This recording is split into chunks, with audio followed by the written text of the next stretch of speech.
Welcome back everyone.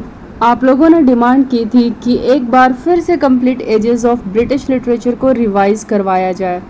और honestly UGC NET में chronology इतनी इम्पॉर्टेंट है कि जितनी बार रिवाइज करो उतना कम है। तो आज का ये सेशन सिर्फ एक नॉर्मल लेक्चर नहीं होने वाला। आज हम ब्रिटिश लिटरेचर के कंप्लीट जर्नी को एंग्लो सेक्शन एज से लेकर पोस्ट मॉडर्न एज तक सिनेमैटिक रिवीजन स्टाइल में कवर करेंगे। टाइमलाइन, राइटर्स, इम्पॉर्टेंट वर्क्स और एग्जाम ओरिएंटेड पॉइंट्स के साथ। अगर आपको एजेस याद नहीं रहते, राइटर्स मिक्स हो जाते हैं या PYQs में कंफ्यूजन होता है, देन ट्रस्ट मी, ये सेशन आपके लिए गेम चेंजर होने वाला है। बस एक काम करिए, पेन कॉपी लेकर बैठ जाएं, क्योंकि आज हम सिर्फ पढ़ने नहीं वाले, आज हम कंप्लीट ब्रिटिश लेक्चर को विजुअलाइज करने वाले हैं। So let's begin the journey from the very first age of English literature, the Anglo Saxon age. तो एंग्लो सेक्शन एज की शुरुआत 450 AD से हुई थी और ये 1066 तक ये चली। ब्रिटिश लिटरेचर की बिगनिंग एंग्लो सेक्शन एज में मानी जाती है, मतलब एंग्लो सेक्शन एज से मानी जाती है ब्रिटिश लिटरेचर की बिगनिंग। इस पीरियड को ओल्ड इंग्लिश पीरियड भी कहा जाता है। ठीक है फ्रेंड्स, ब्रिटिश लिटरेचर की बिगनिंग एंग्लो सेक्शन एज से मानी जाती है। इस पीरियड को ओल्ड इंग्लिश पीरियड भी कहा जाता है। ठीक है, अब मैं कुछ पॉइंट्स आपको पढ़ाने लगी हूँ। टाइम पीरियड 450 AD से 1066, ये आप लोग पॉइंट नोट कीजिए। लैंग्वेज यहाँ होती थी ओल्ड इंग्लिश। ठीक है, इस टाइम पे ओल्ड इंग्लिश होती थी। थीम्स क्या होते थे? हीरोइज्म, वार, ब्रेवरी, रिलीजन। ठीक है, ये थीम्स हुआ करती थी। इम्पोर्टेंट वर्क देख लेते हैं जो यूजीसी नेट में आ सकता है क्वेश्चन, वो है बियोल्फ। ठीक है, अब इसको मैं एक्सप्लेन करती हूँ बियोल्फ है क्या, या फिर यूँ समझ लें कि बियोल्फ के बारे में ही क्यों इम्पॉर्टेंट वर्क कहा गया। एक्सप्लेन करती हूँ। इस एज में लिटरेचर ओरल ट्रेडिशन में था, यानी लोग स्टोरी सुनते थे। हीरोज़ और वॉरियर्स पर फोकस होता था। सबसे इम्पॉर्टेंट वर्क बियोल्फ है, जो एक एपिक पोएम है। ये इसलिए ये इम्पॉर्टेंट है क्योंकि ये एक एपिक पोएम है।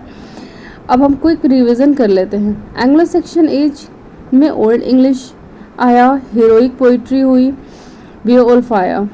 ठीक है, अब हम लोग देख लेते हैं नेक्स्ट एज जो दूसरे नंबर पे है, मिडाइवल एज। मिडाइवल एज की शुरुआत 1066 से हुई, वो 1500 तक चली। ठीक है, इसका ट्रांजिशन कैसे हुआ? अब आता है मिडाइवल एज, जिसे मिडिल इंग्लिश पीरियड भी कहा जाता है।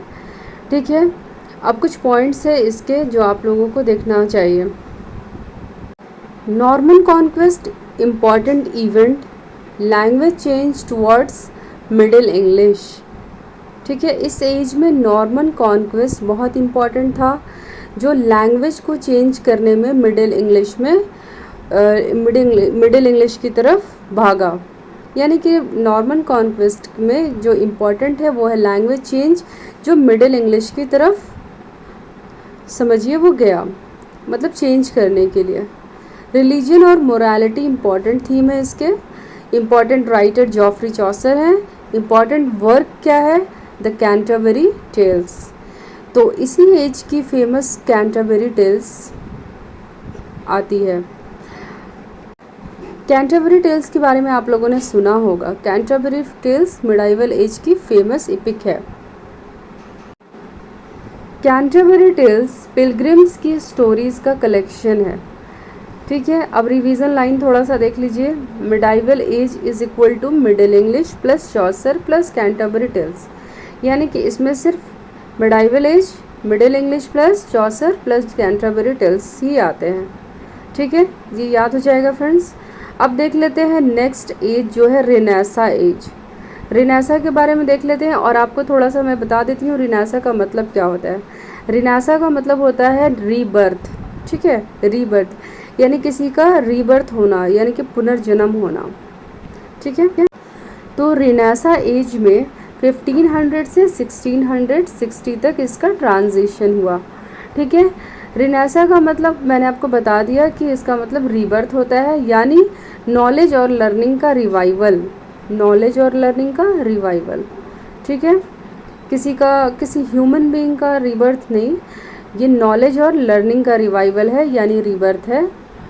ठीक है, अब हम लोग देखेंगे कि ह्यूमनिज़्म इम्पॉर्टेंट है या नहीं, इसमें ह्यूमनिज़्म कितनी इम्पॉर्टेंट है इस एज में।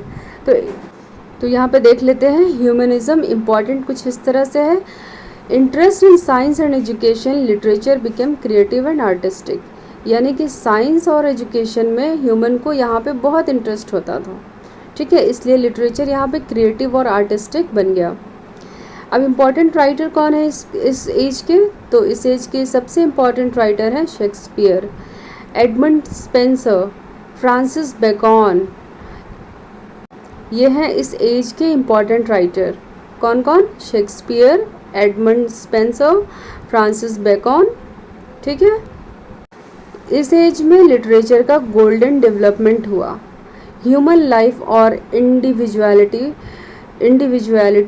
इम्पॉर्टेंट बनी।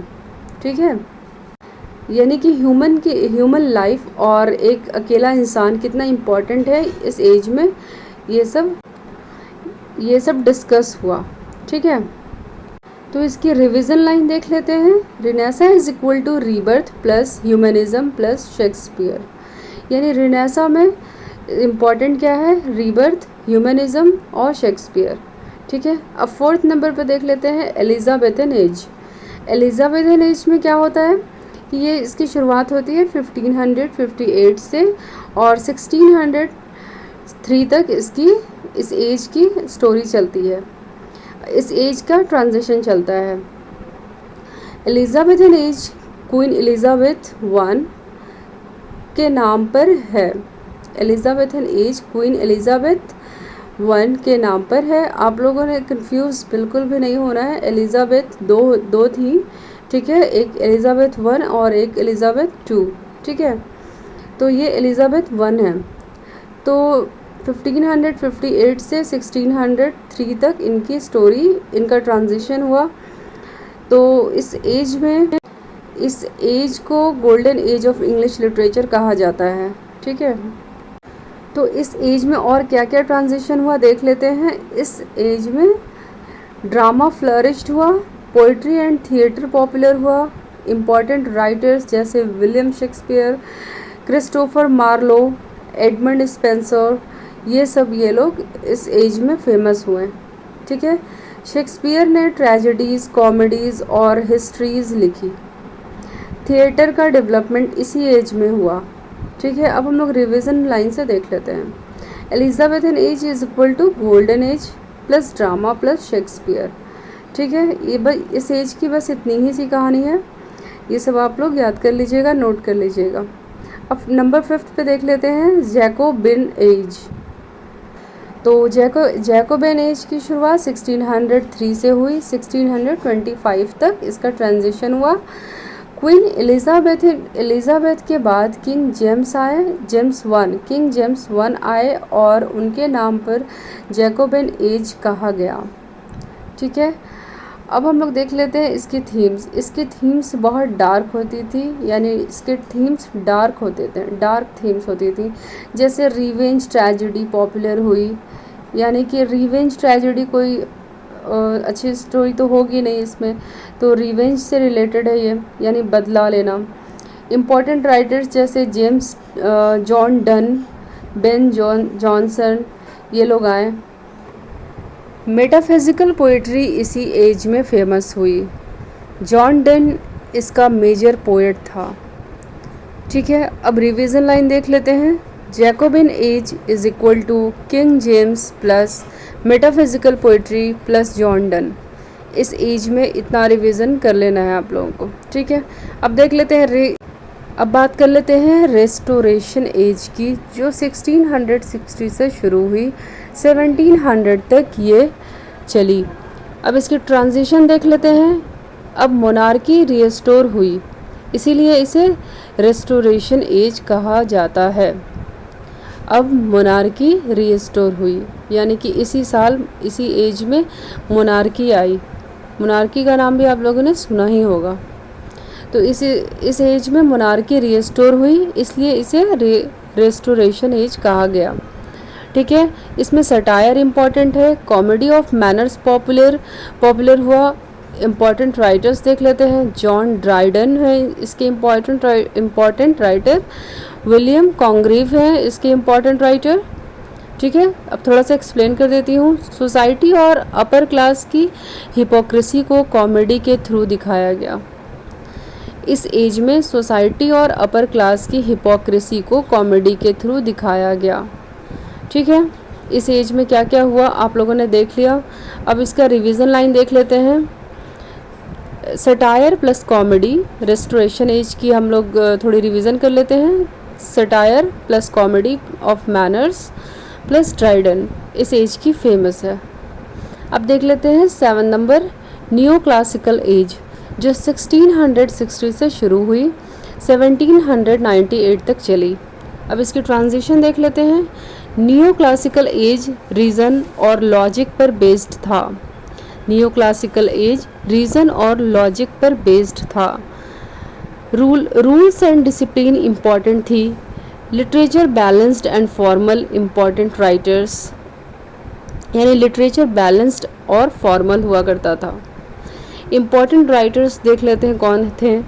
अलेक्जेंडर पोप, ठीक है, Jonathan Swift,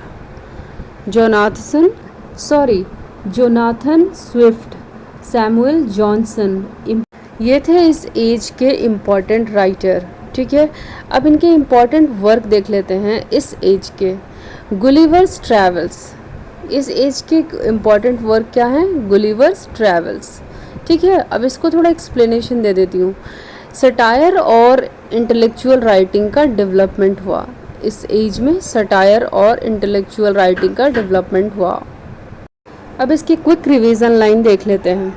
new classical age is equal to reason plus satire plus Jonathan Swift. इस एज में ये 4 चीज़ें, 4 लोग इम्पॉर्टेंट हैं न्यू क्लासिकल एज में। वो है reason plus satire plus Jonathan Swift. इस एज में ये इम्पॉर्टेंट है, इसलिए इनको हाईलाइट किया हुआ है। नंबर 8 पे है रोमांटिक एज। इस एज की शुरुआत 1798 से हुई, 1832 पे ये ख़त्म हुई। अब इसकी ट्रांजिशन देख लेते हैं। रोमांटिक एज इमोशंस और इमेजिनेशन का एज था। ठीक है, रोमांटिक एज इमोशंस और इमेजिनेशन का एज था। यहाँ नेचर इम्पॉर्टेंट है। इस एज में क्या इम्पॉर्टेंट है? नेचर इम्पॉर्टेंट है। इमोशंस ओवर रीज़न, यानी कि रीज़न के ऊपर इमोशन को ज़्यादा वैल्यू दी गई है। इंडिविजुअल फ्रीडम थी। इम्पॉर्टेंट राइटर्स थे वर्ड्सवर्थ, कॉलरिज, शेली, केट्स, बायरन, ये सब इम्पॉर्टेंट राइटर्स थे। अब इनके इम्पॉर्टेंट वर्क देख लेते हैं। लिरिकल बैलेड्स, इस एज के इम्पॉर्टेंट वर्क है लिरिकल बैलेड्स। ठीक है, याद रखिएगा आप लोग। वर्ड्सवर्थ ने पोइट्री को कॉमन लाइफ और नेचर से कनेक्ट किया। वर्ड्सवर्थ ने पोइट्री को कॉमन लाइफ और नेचर से कनेक्ट किया। अब थोड़ा रिवीजन कर लेते हैं रोमांटिक एज की। Romantic age is equal to nature plus emotion plus imagination. बस अब देख लेते हैं हम लोग विक्टोरियन एज, जो 1832 से शुरू हुई 1901 तक चली। अब इसका ट्रांजिशन देख लेते हैं हम लोग। क्वीन विक्टोरिया के नाम पर विक्टोरियन एज आया। ठीक है, किसके नाम पर आया? क्वीन विक्टोरिया के नाम पर विक्टोरियन एज आया। इंडस्ट्रियलाइजेशन, सोशल प्रॉब्लम, रियलिज्म इसमें स्टार्ट हुआ। ठीक है, इस एज में इंडस्ट्रियलाइजेशन, सोशल प्रॉब्लम, रियलिज्म ये सब इसमें स्टार्ट हुआ इस एज में। ठीक है, इम्पोर्टेंट राइटर्स देख लेते हैं इस एज के कौन कौन हैं। Charles Dickens, Tennyson, Hardy, Bronte sisters, ये सब इस एज के इम्पॉर्टेंट राइटर्स हैं। ये भी आप लोग नोट कर लीजिए। ठीक है, अब थोड़ा सा बता देती हूँ कि नॉवेल्स बहुत पॉपुलर हुए और सोसाइटी की रियलिटी को दिखाया गया। ठीक है फ्रेंड्स, तो ये नॉवेल बहुत पॉपुलर हुए और सोसाइटी की रियलिटी को इसमें दिखाया गया है।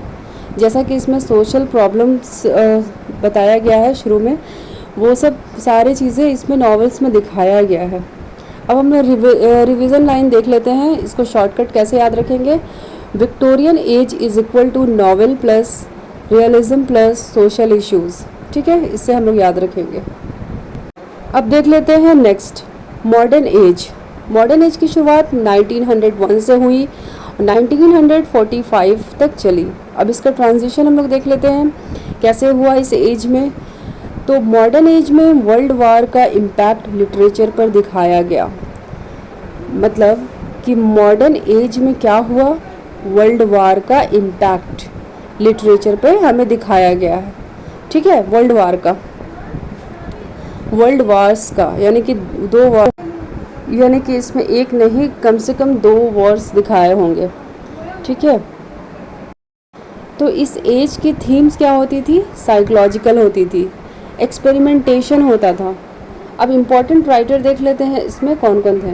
तो इम्पॉर्टेंट राइटर इसमें होते थे T S. Eliot, James Joyce, Virginia wolf.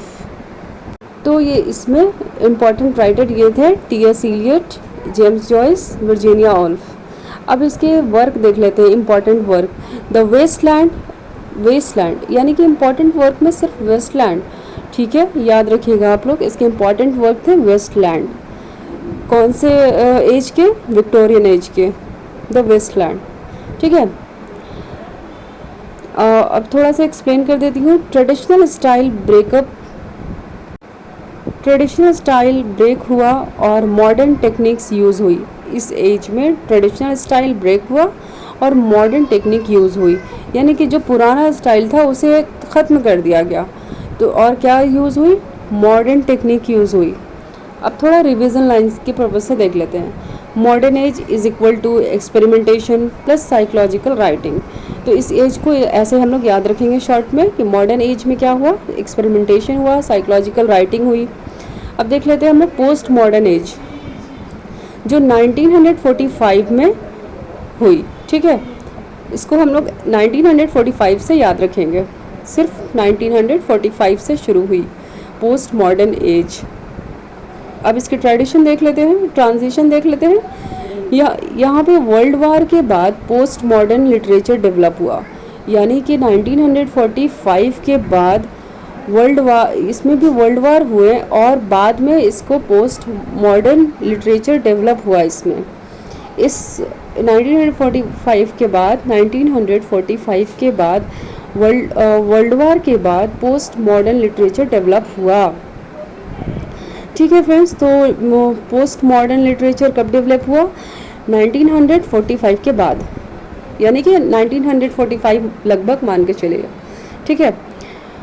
Fragmentation, irony, multiple meanings निकाले गए, फ्रैगमेंटेशन हुई, आयरनी हुई, ये सब यहाँ पे उस टाइम पे आया। अब इम्पॉर्टेंट राइटर देख लेते हैं। सैमुअल बेकेट, सलमान रुश्दी, ये आपको बताया हुआ है मैंने सलमान रुश्दी के बारे में, सैमुअल बेकेट नहीं बताया, लेकिन इस एज में सैमुअल बेकेट भी हैं और सलमान रुश्दी दोनों हैं। अब थोड़ा एक्सप्लेन कर देती हूँ। लिटरेचर में फिक्स्ड मीनिंग को रिजेक्ट किया, यानी कि पोस्ट मॉडर्न लिटरेचर में फिक्स्ड मीनिंग जो हुआ करती थी पहले, उसको रिजेक्ट किया और नए नए मीनिंग का आविष्कार किया, ठीक है। फिक्स्ड मीनिंग को रिजेक्ट कर दिया गया इस एज में, पोस्ट मॉडर्न एज में 1945 में। तो अब देख लेते हैं हम लोग इसके हम लोग देख लेते हैं रिवीजन लाइन, ठीक है। Post modern age is equal to fragmentation plus irony plus open meaning, ठीक है, ओपन मीनिंग। तो बस इतनी सी है ये बात। अब आपको मैंने इस वीडियो में बहुत कुछ एग्ज़ाम पर्पज़ से बता दिए, एग्ज़ाम में जो जो आएंगे उस हिसाब से मैंने आपको बता दिए हैं। तो रिवीजन के लिए ये वीडियो बेस्ट है फ्रेंड्स। सो फ्रेंड्स, ये था complete age of British literature का क्विक मैराथन रिवीजन, ठीक है। मैंने आपको क्विक मैराथन रिवीजन दे दिया है, जो जो एग्ज़ाम में आएगा, एग्ज़ाम इम्पॉर्टेंट। अगर आपको ये सेशन हेल्पफुल लगा हो तो वीडियो को लाइक और शेयर ज़रूर करिएगा। नेक्स्ट सेशन में हम इम्पॉर्टेंट PYQs और MCQs प्रैक्टिस करेंगे, ठीक है friends. Till then, bye bye.